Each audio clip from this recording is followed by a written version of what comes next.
The 56-year-long crisis of treasonous and illegitimate GOP presidents is happening again. And it is. Those of you who are longtime listeners to this program know this song. I will summarize it very briefly. Richard Nixon in 1968 committed treason by reaching out to South Vietnam and bribing, essentially, the president of South Vietnam, saying, I will make you rich if you refuse to go along with Lyndon Johnson's efforts to end the war in Vietnam. Because Richard Nixon in 68 was running against Vice President Hubert Humphrey. And if the war was ended, Humphrey would have won. And there's no doubt about that. All the polls showed that. But with the war continuing, and by 68, it was insanely unpopular. And LBJ had actually negotiated peace. They were going to meet in Paris that fall and sign the deal. And Nixon blew it up just so that he could beat Hubert Humphrey, which he did. And he was never held to account for it. And we've got the audio tapes of Lyndon Johnson talking, President Johnson at the time, talking with Senate Majority Leader Everett Dirksen saying, or maybe Senate Minority Leader, whichever, saying this is treason. So number one, Nixon. Then after Nixon, of course, we had Jerry Ford. He was an illegitimate president because Nixon was an illegitimate president. And after Jerry Ford, you had Ronald Reagan cut a deal with the Ayatollah and to hold the hostages in Iran, and that deep-sixed or tanked Jimmy Carter's presidential aspirations. That was confirmed by the then president of Iran, Abul Hassan Bani Sadr, in the Christian Science Monitor and other venues. I recap that.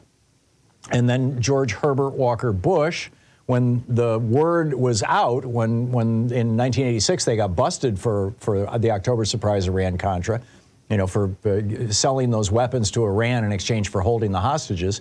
When they got busted for that, Lawrence Walsh, the prosecutor, the federal prosecutor, the special counsel, had subpoenaed George Herbert Walker Bush's, then President Bush's, diary of that time, which would have shown that he knew this was going on and he was part of it, and he could have gone to prison.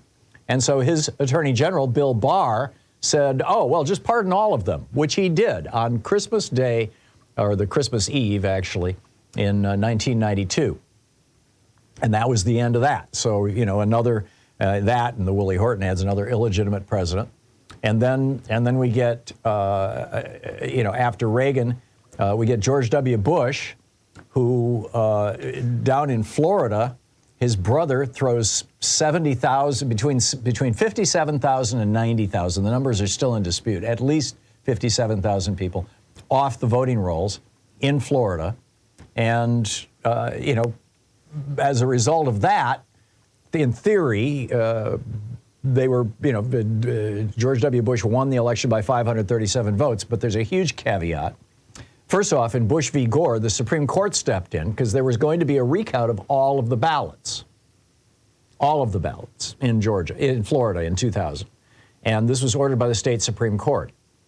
And had they recounted all of the ballots, they would have discovered this. I am quoting now from the New York Times, quote, while 35,176 voters wrote in Bush's name after punching the hole for him, 80,775 wrote in Gore's name while punching the hole for Gore. Florida Secretary of State Katherine Harris decided that these were spoiled ballots because they were both punched and written upon, and ordered that none of them should be counted. Many were from African-American districts where older and often broken machines were distributed, causing voters to write onto their ballots so their intent would be unambiguous. So George W. Bush lost by 45,600 votes, but those 45,599 votes were not counted by Katherine Harris, right?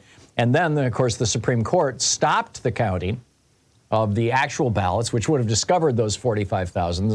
They discovered them a year later. Scalia, in his Bush v. Gore decision, said, the counting of votes does, in my view, threaten irreparable harm to petitioner George W. Bush and to the country by casting a cloud upon what Bush claims to be the legitimacy of his election. So that was another stolen election, this time with good buddies Clarence Thomas was put on the court by George W. Bush's daddy, George Herbert Walker Bush. Excuse me. And then on top of that, George W. Bush told Mickey Herskowitz before he became before he was even a nominee for president in 2000, that if he became president, he was going to have a war with Iraq that would get him reelected in 2004. And sure enough, he did that, even though Iraq had absolutely nothing to do with 9/11, absolutely nothing to do with al-Qaeda, absolutely nothing to do with, any of those guys. It was just, So Bush lies us into this war. And then you get Trump coming into office with the help of the Russians. You've got his campaign manager, Paul Manafort, who had worked for the Russians, had taken millions of dollars, tens of millions of dollars from the Russians, shoveling inside, campaign polling data off to Russian intelligence in 2016 so that they could micro-target 26 million Americans in 6 swing states to get the Electoral College vote for Donald Trump.